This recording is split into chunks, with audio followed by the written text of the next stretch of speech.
Que já estão nos nossos estúdios aqui, a Samantha Frazão, que é coordenadora institucional do escritório Nelson William, advogados aqui no estado do Maranhão, e o nosso grande, já conversou com a gente na semana passada, Daniel Ribeiro, que é do Centro das Indústrias do estado do Maranhão. Primeiro, bom dia, prazer recebê-la aqui pela primeira vez aqui no Jornal da Manhã, espero que não seja a única.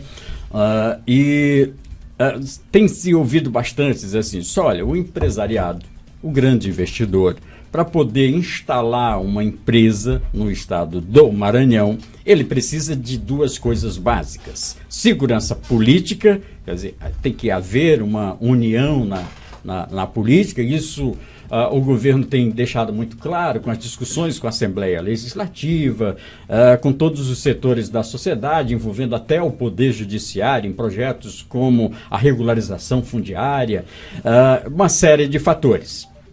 E a segurança jurídica, aí onde vem Dona Samantha, para explicar para o nosso público o que significa essa segurança jurídica que os empresários e os grandes investidores precisam ter para poder investir no nosso estado. Então, Humberto, a segurança jurídica ela diz respeito às questões como, por exemplo, eu trazer a minha empresa para o estado do Maranhão e saber que daqui a 1 ano, 2 anos, 3, 5 anos, o cenário não vai ser outro.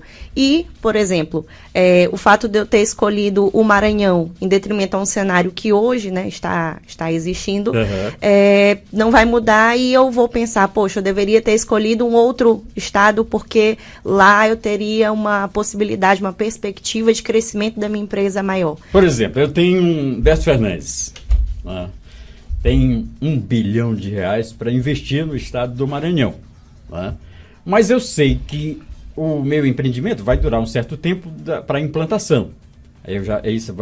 Vai ser só gasto, só investimentos. E aí eu vou precisar de um tempo desse investimento em atividade normal para poder começar a receber o retorno do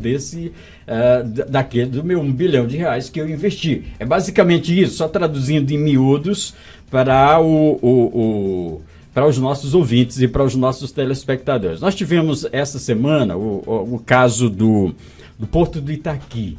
Alguns empresários, alguns investidores queriam investir no Porto de Itaqui e disseram, olha, mas a licença está vencendo. E nós tivemos agora o anúncio da licença do Porto de Itaqui, que foi renovada por mais 25 anos. Então, agora eu posso investir. É basicamente isso? Exatamente. Traduza. Exatamente, Humberto. É justamente o empresário, ele ter aquela consciência de que ele vai conseguir permanecer, ter um cenário ali semelhante, não vai ter uma mudança significativa, brusca, não vai ser pego de surpresa, sem ter pelo menos conseguido recuperar aquilo que ele investiu no estado, né? Legislação clara e objetiva é fundamental para isso. Com toda certeza, com toda certeza. E trazendo, Humberto, aqui para o ponto de vista tributário, por exemplo, da reforma tributária. Uma das grandes preocupações, né, que as empresas já estão demonstrando é a questão dos incentivos fiscais. A perspectiva é que até 2032 todos os incentivos sejam extintos, inclusive com uma programação da reforma tributária. Então, essa já é uma preocupação que a gente tem que começar a levantar, no sentido de que muitas empresas, muitas indústrias, né, elas se instalam no Maranhão em virtude de incentivos fiscais. Sim, sim. Diante dessa ausência de incentivos, a gente vai precisar de uma análise do governo. 2032, é isso? Isso, até 2032. 2032. O governador Carlos Brandão, eu vi ele falando sobre esse assunto, dizendo o seguinte, olha, se nós não oferecermos o incentivo fiscal, a empresa não vem. Se a empresa não vem, ela não vai investir. Ela não vai pagar imposto e ela não vai gerar emprego. Então é melhor que a gente ofereça o incentivo para que ela venha e traga pelo menos o emprego e o investimento para o estado. Inclusive, Humberto, uma preocupação muito forte do setor industrial aqui do Maranhão. Por quê? Porque a gente, para parear a competitividade, a gente precisa oferecer, o nosso estado precisa oferecer esse tipo de incentivo para se tornar mais competitivo na atração das empresas para cá. Nós temos questões complexas aqui no Maranhão, como a questão da logística, as áreas de preservação, muitas áreas indígenas e quilombolas, que são áreas de proteção. Então, assim, esse contexto todo, se você for analisar uma expansão industrial, ele limita um pouco as áreas de expansão. Aí nós vamos para o marco temporal, a questão do marco temporal e a questão mais especificamente da regularização fundiária. Então, é urgente que se faça isso, que tenha regras claras a respeito desse assunto para poder dar essa garantia para o investidor? As regras claras, elas existem. Elas já existem, baseadas na Constituição de 88. O que está se fazendo agora é querendo se gerar um novo marco temporal que vai afetar as terras que são delimitadas como terras indígenas. Existem alguns dados que são interessantes. Aqui no Brasil, o Brasil é o país do mundo que mais tem área de preservação que você não pode mexer de forma alguma. Sim. 18% são áreas de preservação ambiental que tem e que ser 14% são áreas indígenas. Se você for fazer um cálculo da população indígena que nós temos no Brasil e esses 14% que representam o nosso território, ela é uma área muito grande que ela é dispensada aos povos originários aqui. Então, assim, é uma coisa correta, bem como as áreas quilombolas. O que nós não podemos é não considerar que aqui no Brasil essas áreas são áreas produtivas. Se você for mexer com países como Argentina, Canadá, China, Rússia, Estados Unidos, as áreas delimitadas para preservação são áreas de deserto. São áreas de topografia muito ruim, que eles determinam para preservação ambiental, mas que não são áreas de produção. Então, aqui no Brasil, além de tudo, o cara que produz, o cara que está no imóvel rural, em média, ele preserva 50% da área dele por uma questão de preservação de bioma. Em média, se preserva 50% da área produtiva, que o cara é dono dela, ele cuida dela. Não pode produzir nela porque ela não pode. Ele paga o imposto sobre essa área, ele cerca, ele vigia. Por quê? Porque caso essa área seja invadida e um animal silvestre seja morto ou caçado dentro da área dele, ele é responsável por ela.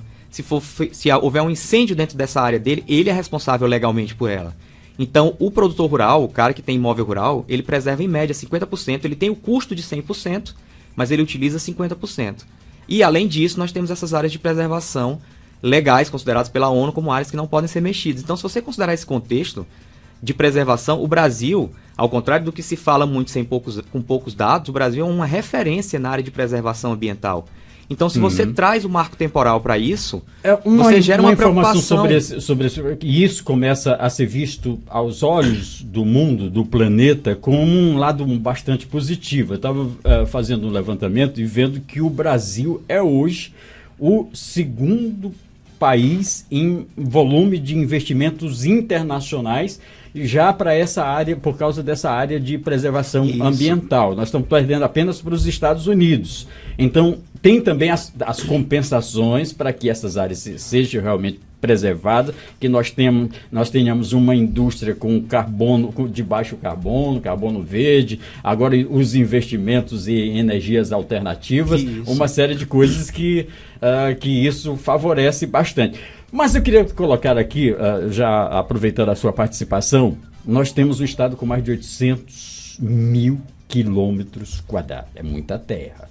Então, significa que se nós regularizarmos as terras que hoje estão fora dessas áreas de preservação ambiental, nós temos ainda um amplo território produtivo, né, que se pode produzir.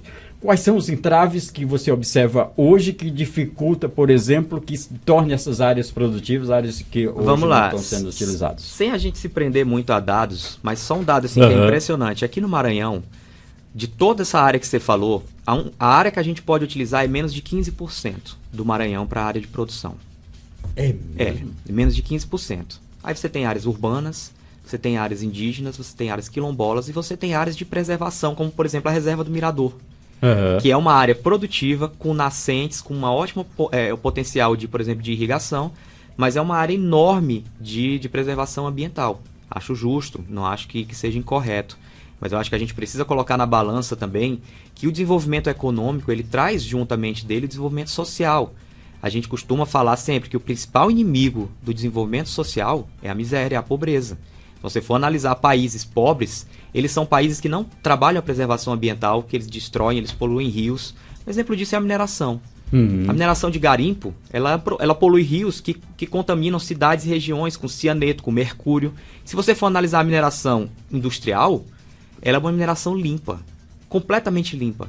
Então, hoje tem-se tecnologias para poder fazer qualquer tipo de exploração sem contaminação do meio ambiente. Né? Total. Inclusive, aí onde entra também a parte das licenças ambientais. Sim. E a questão que pode, a Samantha também pode falar sobre esse assunto, né? Dessa questão da documentação.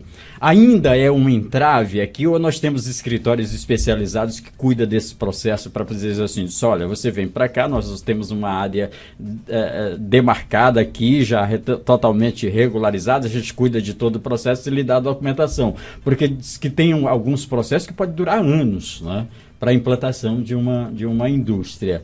Só para objetivar mais aqui a nosso debate. Isso, Humberto. Na verdade, a questão das licenças ambientais, para que elas sejam concedidas, é fundamental que a empresa, que a indústria, ela observe uma série de regramentos, uma legislação específica. E para que essa licença, para que essa concessão ela saia de forma mais rápida, é fundamental um atendimento, né, especializado por um escritório que, de fato, entenda da área.